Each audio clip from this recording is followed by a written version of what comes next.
পায়ে বুট পরা এবং তাদের হাতে বন্দুকও ছিল, সেটাও দেখতে পেয়েছেন। তো একটা যখন আপনারা যখন হত্যাযজ্ঞ হয় কিংবা যখন অস্ত্র হাতে নেওয়া হয়, সেটাই কিন্তু বড় অপরাধ আমাদের জানা মতে। সেখানে যারাই অস্ত্র জমা নিয়েছিল মানে ধরেছিল তারা সবাই কিন্তু অপরাধী। এটা আপনাদেরকে বুঝতে হবে, প্রচার করতে হবে, জানাতে হবে। আপনারা এখন এই সৈনিক পরিবারদের এত বছর পরে ফিরে আসার জন্য বাবাদের নতুন করে দেখছে, তারা অনেকে জন্ম নিয়েছিল পরে 16 বছর, কিন্তু আমাদের তো 4টা বাচ্চা জন্ম নিয়েছে, ভাইরা মারা যাওয়া, আমাদের শ্রদ্ধেয় ভাইরা হত্যা হওয়ার পরে। আমি মারা যাওয়া বলি না, আমি এটাকে হত্যাকাণ্ড বলি, সুষ্ঠুভাবে প্ল্যান করা একটা হত্যাকাণ্ড বলি। তো সেই হত্যাকাণ্ডের পরে যখন বাচ্চাগুলো জন্ম নিল, আপনারা কি খোঁজ নিয়েছিলেন কখনো? জাতি কি খোঁজ নিয়েছিল কখনো যে সে বাচ্চাগুলো মানসিক অবস্থা কেমন আছে? তারা কি, তাদের মনের ভিতর দিয়ে কি যায় যে তারা যে আর কখনোই বাবাকে দেখতে পারবে না, তার বাবা ঘ্রাণ নিতে পারবে না? বাবা ফিগারটাকেই তো ওরা ভুলে গেছে। এমনকি যে আমার মেয়ে তখন 10 বছর বয়স ছিল, ওর জন্য বাবা ফিগারটা কি ও এখনো বুঝে না। এখন এমনই ফুরফুরে মনে থাকবে সবাই। বসুন্ধরা টয়লেট্রিজ, ফুরফুরে মন সারাক্ষণ। আমার বাচ্চারা কিন্তু আমাকেই বাবা এবং মা মনে করে, কারণ আমরা ওই রোলটা প্লে করতে পারি। আমরা খুব মানে সুন্দর করে কথা বলি, ভালো পরিধেয় ধারণ করি, ভালো জায়গায় যাই, উঠি বসি বলে কি আমাদের কষ্টগুলো নাই? মিডিয়াতে শুধু কান্নাকাটি করলে আপনারা ওইটাকেই প্রজেক্ট করবেন আর বাকিটা মানে মনে করে নেবেন যে আমরা অনেক ভালো আছি। কোথায়? আপনারা তো ভুলেই গেছেন আমাদের।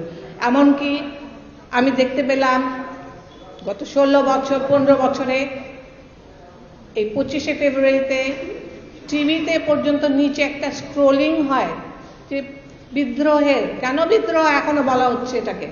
আমার সবচেয়ে বড় আপত্তি এখানে।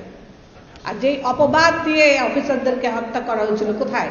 সেটা তো ইনভেস্টিগেশনে, অনেক ইনভেস্টিগেশনে সেটা প্রমাণিত হয়েছে, তার সত্যতা প্রমাণিত হয়েছে যে এটা একেবারেই মিথ্যা। কেন কোনো সরকার থেকে কিংবা কোনো মহল থেকে এটাকে আপনাদের মাধ্যমে প্রচার করা হয়নি দেশবাসীর কাছে যে এটা একেবারে মিথ্যা কথা?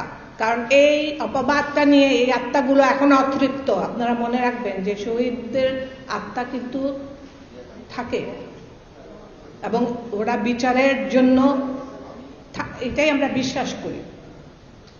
তো তাদের আত্মা তো এখনো কষ্ট পাচ্ছে।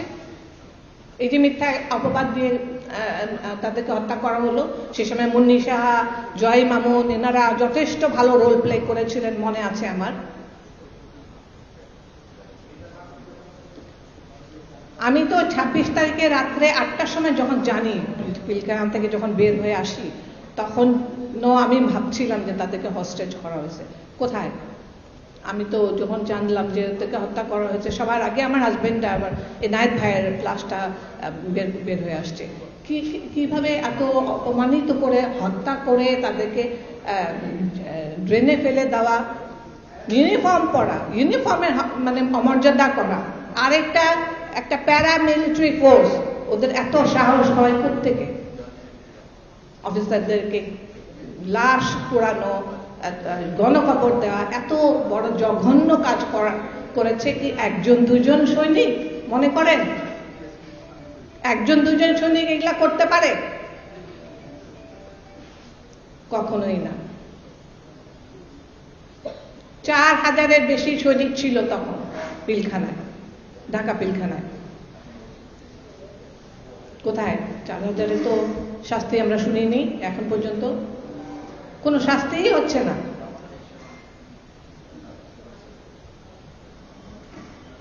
কেন এই প্রহসন এখন পর্যন্ত? আমরা এই সরকারের কাছে অবশ্যই বিনীত আবেদন করব যেন সুষ্ঠু বিচার হয়, ইনভেস্টিগেশন তাড়াতাড়ি হয় এবং কোনো ক্রমে কোনো অপরাধীকে যেন ছাড়া না পায়, তারা যেন তাদের শাস্তি ভোগ করে।